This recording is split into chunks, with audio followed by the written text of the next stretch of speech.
for something to eat.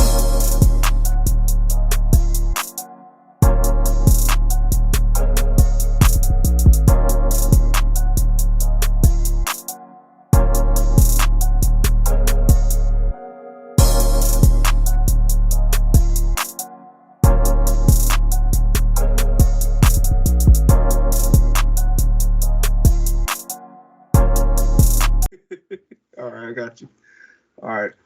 What is going on, y'all? We are here with another interview. This is season 2. So I'm glad y'all tuned in for the night. And tonight I have a very special guest. I'll let her present herself. Here you go. What's up, guys? I am J.Adelle, and I'm a poodle mom, a content creator. I'm a vlogger.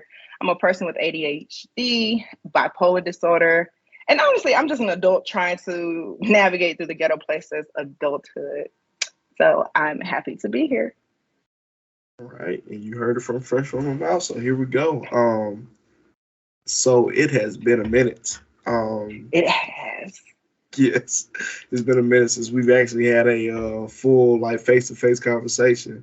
Um, but on Instagram when I had seen you posting about your YouTube and everything, I'm like, okay, so she's building up some steam on YouTube. I had already known you had went viral on TikTok because I think I even sent you the video, like the news clip of Hendrix going crazy. I'm like, ain't that? Oh, that's what So I sent it to you. I'm like, hey, you famous? Like, what was going on? And I know, like I've been reviewing your videos and everything like that. I think last time you reported on, I think that viral video was at 7.1 million views. Yeah. Now it's at 7.4 million views. So it's still picking up steam. Yeah, it's still picking up steam.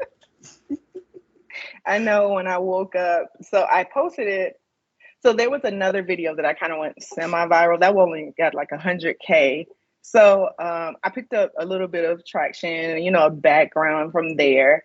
And so I posted that one of me and Hendrix arguing.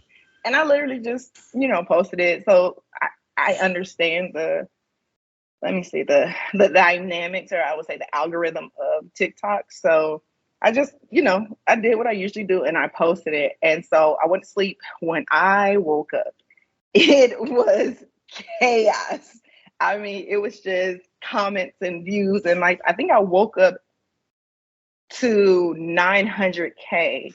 And I think by the time I was at the end of my workday, I had got to 1 mil. So, because I literally called my friends and I was like, okay, everybody get a champagne bottle and some food. I literally went to Party City and got a 1 and an M. And this is the funny part. I literally went to KFC because everybody feels like he looks like a piece of chicken. And so I walked in and I was like, hey, excuse me, this is going to sound weird, but can I have just a bucket? And she was like, what? And I was like, yeah, I just need a bucket. Just that says chicken, Kentucky Fried Chicken. And she was like, so I told her why I showed her the TikTok. And she was like, okay, well, you better at us and you better come back and show us all the pictures. So he had like a full photo shoot because he hit a million likes and 1 million views. And so now to get to the point of 7 million is like beyond me. I bet. And like to your point, like I know sometimes, like as a content creator, the videos that you think are that are gonna go viral don't go viral. And it's just like, wait a minute, I put more time and effort in that one than this right here, and then boom, it just explodes. Exactly. Right, but I mean that was crazy to me, and like I said, with me knowing you and everything like that, I was just like, oh, okay, all right, I see her out there, she out there getting known and all that stuff. I said, I'm trying to get on her level. Well, funny enough, I still love to content. Right now, there's been like a little bit of a slow drag with my own page. However, I've branched out to being a content creator for this up and coming R&B group. Their name is Lyrics, and they're blood brothers. Music is dope. I've known them all my life. And so, they need to pick up a little bit of traction. And one thing I love is editing, creating. Like, I'm just really, really a creative person. Like, I love music. The arts is just kind of like my heart. That's funny because that rhymed. So I started to take on, content creating for them. And when I tell you their page is just like that's where I spend a lot of my time. Like that's what I love to do, is to content create for others. And so their page is This Is Lyrics. So it's This Is underscore LYR-X. And they're where I right now, because they're my clientele for, well, my clients for now. I'm doing my own vlogs on YouTube, but a lot of my TikToks and Instagram, any of the things that I'm editing right now is currently, focused on them to get them traction and have people listen to their music. Right, for sure. And make sure you send that information as well, so I can make sure it's listed in the video. Absolutely. I'm gonna try and have them swing by later on. Okay. So maybe depending on how long our thing is, I'm gonna have them swing by so you can see them and they can get on another platform. Those are my peoples. I got you. Like I say, any information that we can put on here, like just say if they don't make it or anything like that, just let me know. Or a video that you might want me to add to this, just let me know and I'll get it added on there. Okay. Hold on 1 second. Trying to move my stuff around. But so how do you think it is building traction on YouTube versus TikTok? YouTube, I'm still learning YouTube, and one thing about YouTube is you have to pull. One thing with YouTube, you're going to have to promote yourself, and so that's where that's where a little bit of my anxiety comes from. When you saw that video that I posted, that literally was the first time I'd ever, promoted myself. So with YouTube, it's all about promotion. It's all about getting people to go to your site, click that link, watch your videos. Whereas with TikTok, it's kind of sort of algorithm, but it's also attention catching. So like what I tell the guys, when I give them tips and tricks of the trade, or when anybody comes and asks me questions, when it comes to TikTok, it's one thing about knowing your algorithm, or knowing the algorithm of TikTok and what demographics you want to bring to your page, but it's also about attention span. So, nowadays everybody has this microwave mentality. So what I tell anybody that come and ask me any questions, when it comes to TikTok, you want to catch the people's attention within the first 3 to 5 seconds. If you can catch their attention within the first 3 to 5 seconds, then you have them. And then as long as the content after that is, funny, or there's a message or anything like that, that's how you get the people to go to your, continue down, like, okay, well, let me see the next video. Let me see the next video. That's how you get them to go down the rabbit hole. But that first thing when it comes to TikTok is hashtags. You have to know the hashtags, but when it comes to hashtags, you have to be specific. And again, it's specific to whatever your niche is, and hashtag that. After you know the hashtag, when you create your video, like I said, you need to grab the people's attention. So for example, with Hendrix, the first thing you heard was me yelling at him, and you heard his little bark. And then with the next few seconds, all they see is this little bunny rabbit looking like a piece of chicken coming from under the bed. So immediately, a lot of the comments were, that's not what I thought was getting ready to come, come into the screen. It was, that's not what I saw. That's not what I thought I was going to see. And so that's how it gained traction, and, people wanted to see it. And so that's how my following continued, because he just looked like a little, at first he was a chicken nugget. So now he's still small. He only weighs 7 pounds, but now he's just like long. So I call him a chicken tender. Gotcha. But that's the difference. YouTube now has reels. So what do they call it? Shorts. They call it shorts. So that, I guess, will bring in more traction to your page. But again, with YouTube, you have to promote yourself. And I'm not good at that part. I understand it. I struggle with it myself because, I've been putting myself on several platforms just to promote. Like, I'm on Instagram doing reels, I'm doing TikToks, I'm doing reels on Facebook. Like, I'm putting my hands in everything I can right now. But I mean, I think that's definitely valuable information that for anybody that wants to start up on TikTok and how to, get the algorithms to work in their favor and whatnot. Because like you said, it's certain hashtags that, are going to be more noticeable than others or whatever. Like for mine, You know, it's just like, oh, I got this, I got anime and all that, but it doesn't really reach anybody because I don't think it's the, you know, I guess the correct ones I need to be using. So I mean, I think that's very, you know, valuable information. Anybody wants to get started on TikTok, you know, but on YouTube, I'm comfortable on YouTube because I like doing long form content. I'm not really a short form person. I can do it, but you know, it's just I don't know. I feel like it take a lot of work to do short term versus long term. Mhm. I don't know why, but you know, yeah, that's definitely good information because you know, as I was digging into your videos and things of that nature, you know, I noticed, you know, when you said between like, you know, 18 to 23 is when you started kind of, you know, dealing with your anxiety and everything. And I was just like, Mhm. that's weird to me because when I met you, you was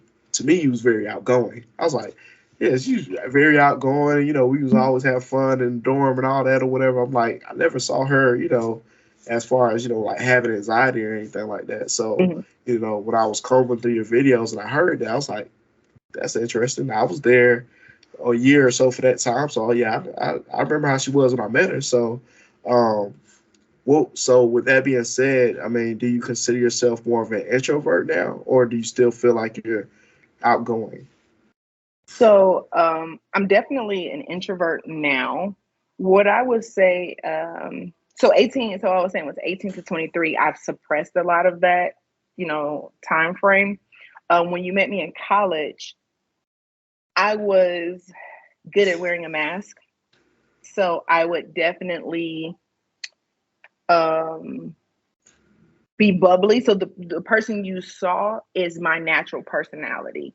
However, it was like when it was time to go to the dorm or if I was left alone to my own devices, that's where, a little bit of the sadness came from. But I wouldn't describe it back then as anxiety and depression because at that time I didn't know what, depression or anxiety genuinely looked like. So I know I did struggle with self esteem. So out of anything, that was probably the most, that was probably like the hardest thing that I was going through back then was self esteem. Because it was just not something that was happening for me at the time. When it came to 2019, I was 29 going into 30. Is that my age? Wait a minute. Hold on. When did I turn 30? In 2021? Yes. So 2019, listen, it was a struggle. So it was little by little learning stuff. I had one of my very best friends brought it out to me that he was like, "Hey, you realize that you don't love yourself, like, and like you tell others you don't love them, but whenever you talk about yourself, you have an and or but." And so I was like, no, I don't know what you're talking about. He was like, yeah. He said, think about it. He was like, tell me 5 things that you like about yourself. And I was like, I can't say it. So I went on this long journey of learning to be okay with being by myself and loving to be by myself and loving my company, my own company, loving to love myself. I went through that journey and it was great. My self esteem is where it needs to be. I think I'm the bomb.com. You can't tell me anything otherwise. But it was like as I was on that journey of learning that, I ended up learning a whole lot of other things about myself.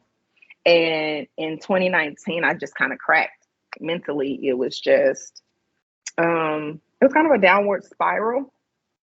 Yeah, it was a downward spiral because you have to learn what's wrong. And then you have to be able to open up and talk about what's wrong. And then that way you can begin to heal and understand how it works. So now I'm definitely an introvert because I do have anxiety. Depending on the situation, a lot of certain things can overstimulate me. But when I'm in a comfortable environment, then the Janae, or the J.Adelle, from college, she is still there. Right. Gotcha. Mhm. I mean, so in that, what kind of led you to start vlogging? Did you feel like you just like had a story to tell, or you just want to, just? Cause I know in your videos you had said something about you had like a fear of people that wanted to listen to you. So Mhm. when I heard that, I was like, I mean, again, like I said, my memory of you was very commanding. So I was like, at what point in the game was it hard for anybody to listen to her or whatever? So, that was interesting to me. So now that you're vlogging and everything like that or whatever, with your platforms, you got a voice and you're using your voice. So, just like what made you kind of jump into that? So I had been vlogging for years. I think one of my first vlogs was 2016. I'm not sure if I still have it up on YouTube because I think it's somewhere in like one of my iMovie categories. But I started vlogging then simply because it was something I loved. And so once I did the first vlog and I had to learn how to edit things because I started off vlogging, I started off writing. And it would pick up, I was on WordPress, so I literally had a following with my writing. And then I don't know, it was just like, I don't know if it was because I got into corporate America that it kind of drained me of my creativity because I would come home and I would be tired and, I wouldn't have the strength like I did after college to, sit down and just think and be creative. So I was like, okay, well, I can't write. Okay, yeah, I'm not really, I'm having writer's block. So I went to, let's pick up a camera, let's vlog. And especially I had moved to Texas by that time. So I was like, yeah, let me, vlog and do this. And I have like this fear of failure. And so if you were to go down my profile or of my YouTube, you'll see I'll start, I'll stop, and I'll start, and I'll stop. And so it's a fear. It's literally like a fear of failure. So it's like I take that step, but I have this fear that I will at some point in time fall. So recently what made me make that statement about having a fear of promoting myself is because the person who made that statement to me about not being able to listen to me for 45 minutes was very, very close to me. And so that was like a dagger through my heart.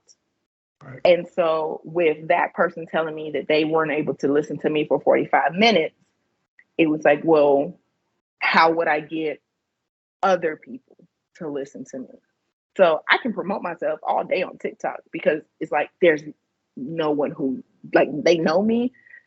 But with Facebook and Instagram, there are people I went to college with. They're family members. There are more people that I guess kind of know of me or have, been around me and things like that. And so I was just like, if this close person says that they're not going to listen to me, and Facebook and Instagram have more people that know me, why would they want to listen to me? In comparison to on TikTok, they're strangers. And I talk about everything I promote, like it's easy.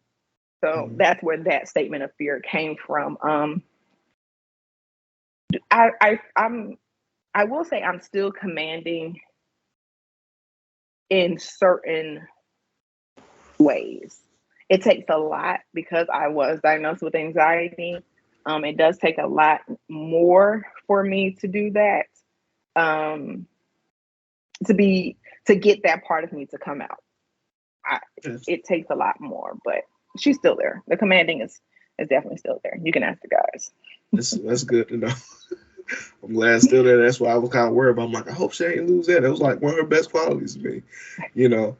But with you saying that or whatever, like it's the saying always goes or whatever. Like sometimes the closest people to you won't be your biggest supporters. It'll be total strangers that'll be your biggest supporters or whatever. So, it's interesting that you said that and speak to that because that's sometimes literally what happens. I have random people coming in my chats all the time. I'm like, okay, so you really fooled me. All right, bet. So I'm gonna keep you in my pocket versus close friends or family that I'm like, hey, promote my stuff, and they don't. It's like, well, somebody's out there doing it. Exactly. So That's exactly right, how it is. right. So, But I know you did talk about kind of being in corporate America and kind of losing your creativity or whatever. Because I understand you're a claims adjuster still, or has that changed? no, Okay, I'm still yeah, a claims adjuster. I'm not with like companies that, the regular population would know. So like I'm not with Geico, Progressive, anything like that. I am now in a more complicated claims adjusting side of things. Okay. So before I left Progressive, I was an attorney bodily injury adjuster. So when people got into a car accident, and they called any of the attorneys that you hear, what Cantor and Pensaluga, Right. any of the the commercials you hear, if they call any of them, I would be the person that would um, negotiate your settlement. So now, and that was with Jane hitting Joe, just regular people hitting each other. Now I work for clients, and for example, let's say J.Adelle and Company. I am a business. I hire I hire my particular company that I work for to handle my claims. So if any of my employees hit a car or come into a house with video footage and knock over their vase, I handle those claims. So I can handle anything from a car accident to a hole in a wall, somebody backed into somebody's um, the building, like the Right. wall, the garage door, anything like that. Okay, got you. So when you got into that role, or started working in that, or whatever, is that what prompted you to move to Texas, or that was just other reasons, or? Yeah, so that's literally how I got to Texas. I Okay. guess you would say I had like this early quarter life crisis. I had graduated and my 25th birthday was coming up. And I just felt like I'm 5 years away from 30 and I need to, how you have this list and you have to check off all these lists and all these lists. Right. And so I literally remember sitting down in my room, like crying. And I was like, hey, Lord, I need something to shake because I'm putting in job applications in Georgia and I'm getting nothing. So literally for 1 week straight, I just applied for every job in two cities. One was Texas because my brother lived there, and the other one was Chicago. I had a cousin there. So those were two states that I knew that I wouldn't have to stack bread to get my own place. I knew I could crash there until I got on my feet. And so at the end of that week, I ended up with 3 job interviews and 2 offers. So I took those 2 jobs, and that's how I got to Texas. I started off in Austin, and I ended in Houston. Okay, got you. Yeah, 'cause I know I used to go back and forth there, because my aunt used to live there, so I was back and forth taking her there or picking her up or whatever. So anytime I go through, I'm like, you know what, Jay's Jay's out here as well or whatever. So I was like, I wonder how she's doing and everything like that. But like I said, I've definitely been keeping up with you and everything like that because you went from there, now you back in GA. And Mm-hmm. I know we had a conversation about some of the things going on with you or whatever. But it's just like I said, you've had a lot going on. You had a lot of movements going on, but you've been making light of your situation. So definitely applaud you for that. You know. Yeah, it's one thing that I would say about my life is a backstory. I was born in '91. I had my first surgery, I think, 4 days um, after birth, and my last surgery was September 30th of this year. And the irony, I had surgery 2020, 2021, and 2022. So I've just learned to, I can take on big things. I've learned to be grateful and thankful for another days. I've learned to take on challenges. And so I always make a joke, like you said, I kind of make light of certain things because when it comes to big things, it's just like I've conquered it, you know? I think this surgery maybe was like 18, 16. I don't know. I'm in the tens when it comes to how many surgeries I've had over my 31 years of life. I'm in the tens. So what number that is, I don't know. I literally just go to the doctor and they're like, something's not right. And I end up with surgery. But I just make a joke and I say, I can handle big things. Anything that's big, I can handle. Um, Whereas if something small happens, if there's any little inconvenience, I can't do it. And so I make the joke now that I am proud of myself because I didn't lose my mental health until the end of 2019. So I was able to take on hospital stays after hospital stays, after medical condition throughout my entire life. And it wasn't until I was at the brink of 30 that my mental health finally gave out. So that's like my little dark humor joke, but it's just true. I had to be strong when I was younger, and I just got to a point where I just could not be strong anymore mentally, with certain things. So someone, a doctor can call me right now and say you got to have surgery. I can handle that. But something as little as my supervisor pissing me off, I can't handle it. Mm-hmm. So it's I a mean, I battle. think that right. I mean, I think that really just speaks a lot to just our generation in general or whatever. Like, it's not until now we're trying to get our mental health in check when we probably been dealing with things for, Hmm. longer than this or whatever. So, that definitely speaks to us in our generation. Um, speaking of our generation and then also speaking on, I know there was a vlog where you was talking about your grandmother. And Hmm. I was looking at that as well. Just certain things that you said she would say to you, and the pointing she would do and whatnot, whether it's good or bad. You know, and one thing that was, I don't know why, but the one thing that was the funniest thing to me is when I was watching one of your videos or whatever, and she told you to put the phone down or whatever, and it just got me to thinking just about the older generation and church versus our generation in church.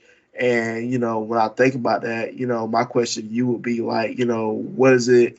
Why is it that our generation is more so leaving the church more than ever versus the past generation?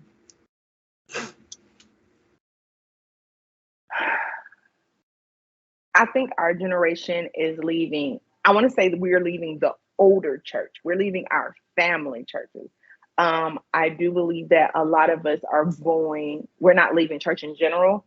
I think it's just the older, like our family churches that we're leaving. And that's because it's rooted in, it's like with our generation, I feel like we're learning from the mistakes our parents made and our grandparents, like for example, someone made a statement like, why isn't marriages lasting as long as our grandmothers did? And the statement was because our grandmother put up with cheating after cheating after side after side. And that's just not what our generation is. We're trying to separate. We're not trying to live lives or have, children and have them live lives that they need to have therapy, to recover from. And I feel like a lot of the old churches is just rooted in a lot of the older stereotypes. So they're very, they're contradictive. They're yeah, that's what I meant. They're very old school. So piercings, wearing certain clothes, their mindset is still from when they were younger. And Mm-hmm. I feel like our generation is just like, we're not gonna take it because the word says, come as you are. So and another thing that the older generation, I'm going to say this, the older generation doesn't realize that the church is a hospital for the broken. It's not a glass house for the perfected. And so that's their mentality. So whereas we're reading and hearing, that, God is asking us to come the way we are, that he loves us no matter what. So we get there. So if I come in and I'm broken and I don't necessarily know or understand the idea of modesty, that's what the mother's board was supposed to be for. That's technically what the first lady was supposed to be for, to bring you in. Sorry, it's Hendrix. That's what they were supposed to do. They're supposed to bring you in, love you into Christ, and help you understand what is modesty. Help you understand how you're loved. Help you understand that you are not the label in which someone in the world has labeled you, but you are perfect in God's eyes. You are his child in his eyes. You are perfectly made, you know what I'm saying, in his eyes. So I think that's also a lot of the old preachers still preach fire and brimstone. And one thing that I have a problem with, they teach a lot from the Old Testament. However, if you were to, I'm not a Bible thumper, but I do know my word a little bit, excuse me. The Old Testament was there and it's still here for us to study from. The New Testament is something that we're to live out. That's the rules of carrying out for life. Like both of them give tools, but a lot of the things that they preach on come from the Old Testament. And when Jesus came and died on the cross, he made all of that, like that was the whole point of him coming down, was to eradicate all those rules and all those laws because he knew we couldn't obtain them. And I feel like the older generational churches, they're not paying attention to the fact that they're always saying Jesus is coming back, but they're not taking into consideration what did he come for in the first place. So they just stay with the Old Testament, and they're rude and they're mean and they judge you. And our generation is like, we're not going to take that. We're not going to take it. Nope, because not at all. Because I mean, I've always said this or whatever. It's like, when you have people out here striving for perfection when no one's perfect or whatever, it makes people feel like they're not doing enough. It makes people feel like, all right, if I can't obtain this goal, what am I to do with myself? Am I this, that, and the third, or am I, not good in his sight, things of that nature, whatever. That's what we question ourselves. So therefore, like you said, that makes perfect sense. That's why, some are not necessarily leaving the church, not want to be a part of church. They're just tired of the old ways because the old ways, like, nah, this is how it's supposed to be done. You got to be perfect, and we're not perfect or whatever. Because at the end of the day, they always go back to, how Jesus died for our sins and everything like that. Okay, that shows we're not perfect. So we're, Right. He didn't choose perfect people to lead. He chose people that were broken, and he built them up to be what he needed them to be. So yeah, but like just as I was watching the video, I just noticed that, and I just thought it was something to speak to because that's our generation. That's what we're moving away from. We're moving away from the old ways, moving away from toxicity. We're not standing here for it. So yeah. But yeah, definitely not doing that. I actually have the last church that I was a part of. It was so bad that I literally had to go into therapy. That leaving that church was the catalyst for my mental health declining. And so it was an Assembly of God church. So that's kind of like Pentecostal. So it's like, I guess you would say like a offset of Pentecostal. And so the particular pastor, all he preached was just fire, brimstone. You're going to hell if you sin. He always from the Old Testament. Even some of my dearest friends who we all went to that church together, we all sat down and tried to think about, was there ever a day or a Sunday, I should say, where he preached about love? And we was like, no, we realized that he never preached about the love of God. The only time we heard a sermon on love, it was from an American, because he was African. It was from American pastor, and it was like going into Valentine's Day, or Valentine's Day may have fallen on that Sunday. And so I was a part of the praise and worship team and the teens leader. I was a teens leader, and he was very involved in the singles' lives. So it was Monday prayer meeting. And again, because I'm a leader, team leader, and I'm in the praise team, it was literally like 8 to 10 of us in the praise team. So we were the choir. There was no choir that anytime there was something going on in the church, we had to be there because we had to sing. So Monday was prayer. Wednesday was Bible study and then choir practice. Thursday was choir practice. Friday was prayer service. Saturday was teams. And then Sunday we had to get there an hour before service started, which was 7:00. And then it was 2 services. And so he was very, very involved. Like if we missed a day, he would text us, where are you at? If I came back home to Georgia to visit, he'll be like, well, when are you coming back? And so he even had a moment where I went to him to talk to him about something else. And he was just like, something's wrong with you. And I'm like, nothing's wrong. And so basically he manipulated me into telling him something that I had done, which was have sex. And it was just this big uproar. I mean, he told the entire church that somebody in the choir had sex, and that anytime that the enemy wants to bring a church down, the two ministries that he's going to hit first is the praise team and the usher board, and that somebody within the praise team has, sinned. Well, here's the thing. Like I said, it was about 10 of us. Of the 10, a good 5 were married. So it was very easy for them to figure out which person it was because I got sat down. So literally the leaders wouldn't touch me. They wouldn't talk to me. And so it was horrible. I mean, then he was myself, one of my good friends, my best friend, and my roommate, and one other girl. Anytime that they said that there was like any kind of, bad spirits coming, we always got set down because they always felt like they just like picking on us. That's the best, that's the best way to put it. We were all from the islands. They just like picking on us. So I came to them. By this time, my brother had moved because I lived in Austin. I followed my brother because he had my niece and nephew, and those are my heartbeats. So I followed them. So they lived in Austin, they lived in San Antonio, then they lived in Houston. So everywhere they went, I came behind. So now they had left. So I had about maybe 8 months left in San Antonio before I could leave. So when it was finally time, I, went to him, talked to him. Like I said, I'm a leader, praise team. Hey, I'm getting ready to leave. And so he told me that by leaving the church, because I told him I wanted to be with my family. So he was like, well, what about your church family? And I was just like, you talking about the same family that outcast me because of a sin? Yet God said he forgives. Okay, cool.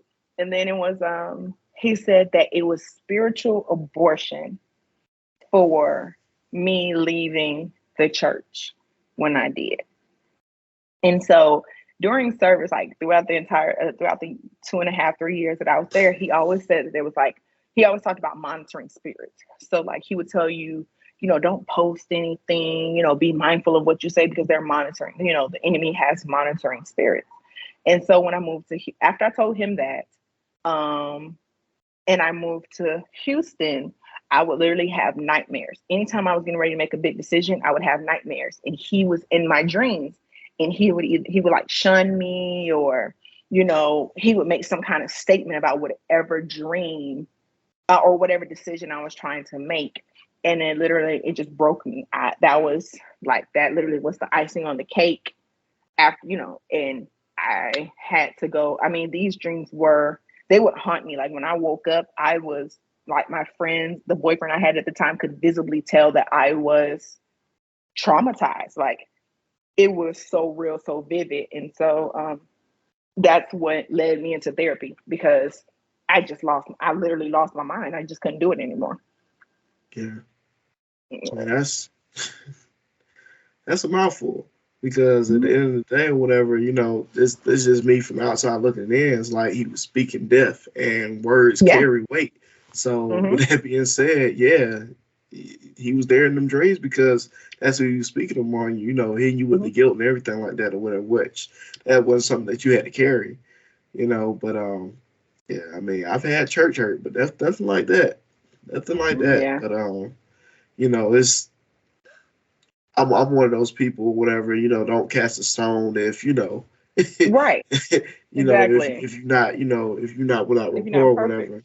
Yeah. So, that's a lot. But, I kind of commend you though, because I can only imagine how that was, trying to balance both your work life, your church life, and your actual home life or whatever, because at the end of the day or whatever, that's really the schedule you had is the same schedule my mom had when I was a kid. I was there every time with her, Monday, Wednesday, Thursday, Saturday for choir practice, come in early on Sunday. Like that was my schedule or whatever. So yeah, I'm pretty sure it was a task to balance that, and like I said, to be at church and be with your family and things of that nature. So like now that you're in GA, like I said, I know we talked about surgery or whatever. Your family's out here in GA too, or they still they out here now, or they back in Texas? No, so they're both. But before I get to the family, I will say this: when it comes to my family life balance, I always tell people that was a cult, because if I go down the story, if I take the time to tell every part of what was done, what was said, what we could do, what we couldn't do, it was a cult. That's the best way to describe it. It was a cult, because it got so bad that I would come to Atlanta to visit. There was one time I came to Atlanta to visit. I was in Walmart and I saw a man that looked like my pastor, and I literally ran. Like I ran to another aisle because I thought it was him. So I had to, and I was hiding from him. So Right. I always explain it as a cult in comparison to like when we were growing up, you just was bored and stuff like that. And Right. but you still got to do whatever you wanted to do, if you were coloring or right, you know what I'm saying? Whereas Right. with this one, no, this one was a cult. It was rules that I had to live by. It was a lot of things that I had to do. Now being back here, majority of my family, I was born and raised here. So all of my family is here. I do have an aunt on my dad's side, and then a couple of cousins on my mom's side that live and reside in Texas. And then my brother, my sister-in-law, and my niece and nephew, they still live in Texas. Gotcha. Gotcha. Hey, Mm. well, like I said, at least you're making it work for yourself or whatever, and do what you can. I'm glad you broke free of that because honestly, I'm not gonna say all churches are cults or whatever, but I have seen that cult mentality or whatnot, and it's like Mhm. if you're not in the fold, you get treated differently or whatever. So yeah, I definitely get it. But Amen. let me see. Oh, let's talk about America's favorite nephew. So I know you said he was a service dog, and that was the first time I've seen like well, he's a toy. Was it a toy He's poodle? a toy poodle. Hmm. Yeah. So that was just interesting in myself because me and my wife was talking about it. Where I said you don't see too many of those as service dogs and whatnot. Um, but I'm pretty sure he's bringing joy into your life. I know he was there for you after the surgery and everything. He understood you were in pain and all that or whatever. So I guess the best thing I could ask is like, what prompted you to get him? Like, were you told like you needed one, or you just felt the need to get one? Okay. So it started back in May. I've had a therapist since 2019. And so with a therapist, you want to be mindful, like they make you mindful. They pull things out of you that because if you are talking, you start to realize certain things. And that's kind of what therapy is. You're talking. And they say, well, how do you feel about that? Or where do you think this came from? So as I started to become self-aware, I realized that back in Houston, I used to work out. In San Antonio and Houston, I got a trainer. So I lost over 60 pounds. And so that's what I love to do because my trainer was one of my best friends. So that's what I loved. And so I realized one day I was like, I want to sleep. Like that's all I want to do. I want to go to work because I have to go to work. I go to the gym because I want to maintain the body that I have. But I want to sleep. Like I just want to sleep. And that's what I was doing. Like I was doing the bare minimum to keep myself.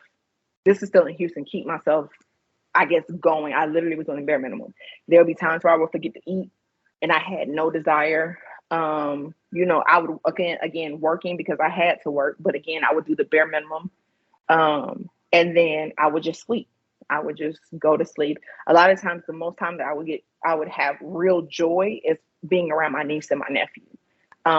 Because it's just something about one, watching them grow, but also you see the world a lot differently when you see it through the eyes of a kid. That gives you that little bit of hope. So when I moved from Houston back to Georgia, oh, I'm sorry, in May I got diagnosed. She told me it was high functioning depression. So that's what that was. And then it went from high functioning depression and anxiety to insomnia. And so I was like, yep, that sounds about right. And then she put me on medication. And I feel like when I was just like, wait a minute, like it really clicked. Like, well, it didn't click as much, but it was like, well, wait a minute. You putting me on, medication for chemical imbalance. Like, I started crying because I was just like, I can say, yeah, I'm depressed, but we didn't hear that a lot growing up. Depression, anxiety, you didn't, Wasn't real. it wasn't real. You get what I'm saying? And I will say this, especially as Black women, it's like we have this innate horrible trait of not wanting to go like rest. And there were so many times where there was one time where I literally passed out. Like I forgot what I was doing. But I had made it home and I got to my couch and I passed out. And it was because I had been working so hard. I would not go to sleep. I just literally passed out. And when I woke up, it was like about 6 to 7 hours later. And so I was put on medication. So I was put on antidepressant and then anxiety. And she diagnosed me. That's when I found out I had ADHD. So I was put on those three medications. Then when I got to Georgia, one, the cost of living skyrocketed. So what I was making in Houston, I was living comfortably. When I got here, I was literally living below my means, above my means, and I couldn't afford anything. And I was already in. I had already signed a lease. I couldn't turn back around. I couldn't go back. My job had already transferred me. And so it was just that hit me. And then I had to get a new psychiatrist. So talking with her and giving her my background, she put me on 6 different medications. I was on insomnia, bipolar, antidepressant,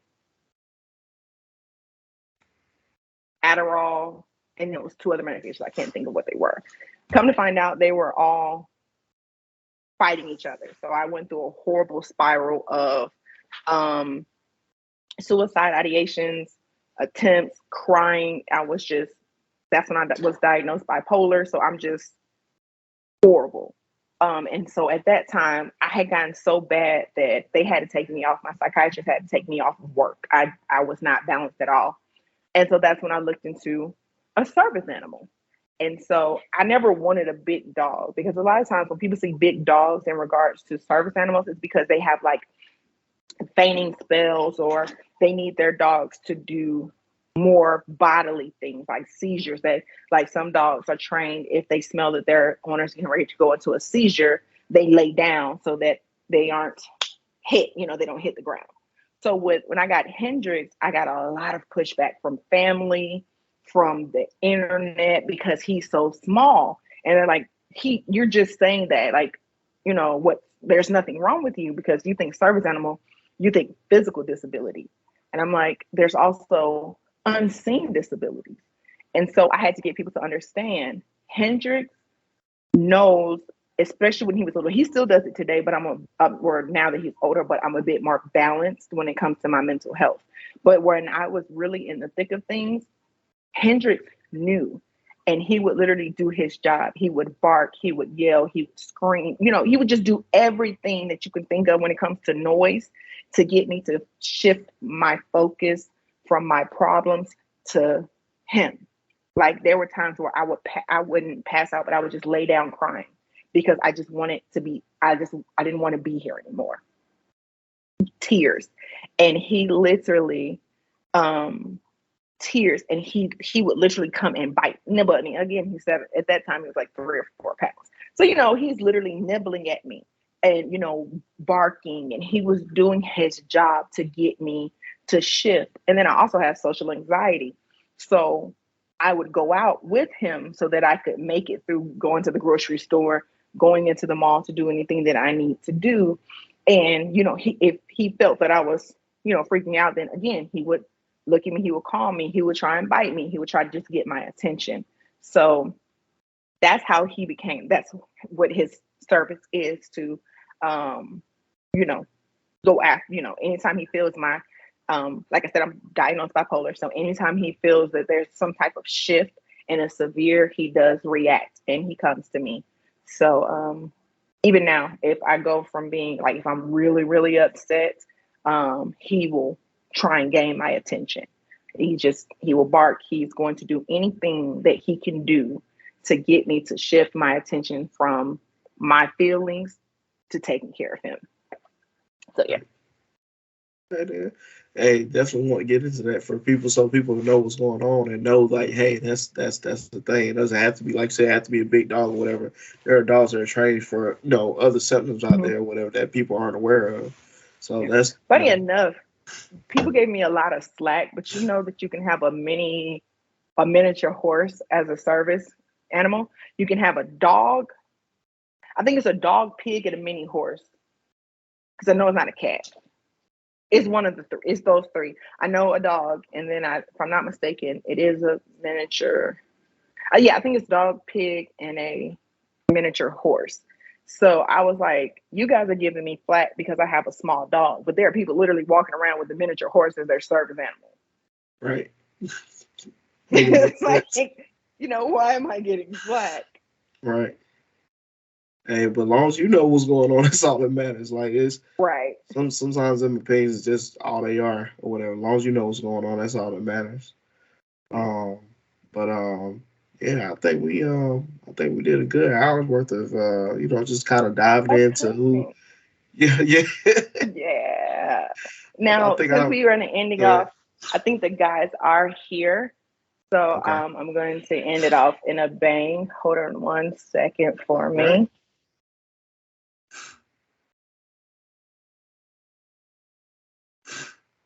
Okay, so I'm going to end it off enough talking about me.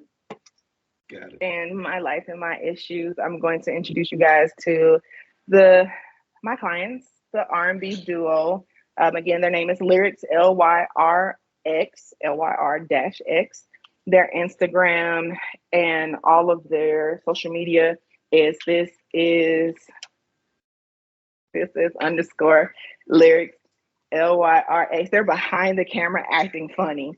So, like I said, Atlanta born, they're real blood brothers, R&B. They're bringing R&B music back. So I would like to introduce you guys to the group Lyrics. Come on, guys. They're being special. So come on, get into the camera. There you go. Hey, what's going on? What's going on? So this is Chris, and this is James. And so they're great singers. So if you look at their TikTok, all their social media, majority of their TikTok, that's what I love to create and cultivate. So enough about me. I'm going to have them sing this one song that I honestly hear a lot and I don't like, but they sing it so well. So they're going to sing In Case You Didn't Know. It's by Brett Young. So I'm gonna step away so that they can do it. All right, appreciate it. Hold on, let me take my headphones. Gotcha. There we go. All right, so there you go. Can you hear us? Yep, I can hear y'all. Oh, awesome. Take it away, gentlemen. Yeah. In case you didn't know, baby, I'm crazy about you.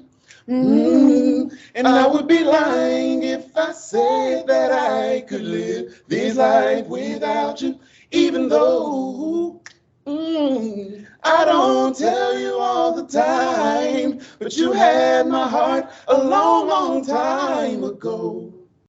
In case you didn't know, oh, in case you didn't know, oh. Yeah, she's directing. Come on, not with the church. right? Yeah. Yeah, she literally did have because we were different finna end it, versions, and yes. she told us to keep going. They have different versions of the song. So they have it where they just cut it off, and then they have it where they elaborate. So I was getting them to elaborate. So okay. So another fun fact about the group that I am the content creator for everybody's favorite internet nephew, he does have a theme song. So they are the voices behind the theme song. So I'm going to get them to sing it. Can somebody get Hendrix? So everybody gets a chance to see the little chicken tender. We moonlighted. And he has his little shirt that says Santa's little heifer, even though he's getting cold for Christmas. But that's neither here nor there. Oh no. So guys, if you want to sing it. We don't. You did Horrible. ask. It's fair. They're horrible. Oh, you're 5. Daily shenanigans with your boy. This is Hendrix. He misses his cue every time. Every time. He did it one time and said, "That's enough. You guys don't pay me." That's it. He said y'all pay me. Exactly. Pay him in snacks. Hey. So y'all was going. So yeah, so that was it. All right, cool. Got that in there. And like I said, I add that to the video as well. And Like I said, once again, they are the group Lyrics, and all of their streaming platforms is This Is Lyrics. So that's LYR. I think on all the Instagram and everything is _X. Yes. Yes. So this is LYR_X. And then for me, I am J.Adelle, J.Adelle. gotcha, I got you. Hey, so that was a good introduction, and I think we had an exceptional interview or whatnot. It was nice meeting you, gentlemen. I know I've seen y'all on some of her like little comedy sketches on her TikTok, so I have seen y'all before. So it's good to see y'all. I got y'all. So it was good to see y'all. It's good to have. I guess that would be a musical guest added onto the video. So yeah, so that'll work. All right, but like I said, I think that's all I had. Unless you had any questions for me or anything like that. No, that was it. It was good to see you. We have to do this more often when I have more stuff to talk about. As We had an hour worth of content. I know. As I continue to go down this, this content creator path, hopefully, I will grow my clientele because I just love doing it. Yeah, no, for sure. I have no doubt you get it going and get it growing or whatever. I like that. And getting growing. Get it going and get it growing. Hey, is this safe to say this was your first interview? It is my first interview. Y'all heard that officially. First interview. There we go. There we go. Like I said, I hope you enjoyed it. Like I said, I tried to bring my notes in, try to keep it flowing. So, I don't feel like a lot of what I did was, anything too personal, anything that you wouldn't feel comfortable talking about. So, like I said, I'm glad we was able to get through it, and we got our setups going, and I think it was good. I think it was great.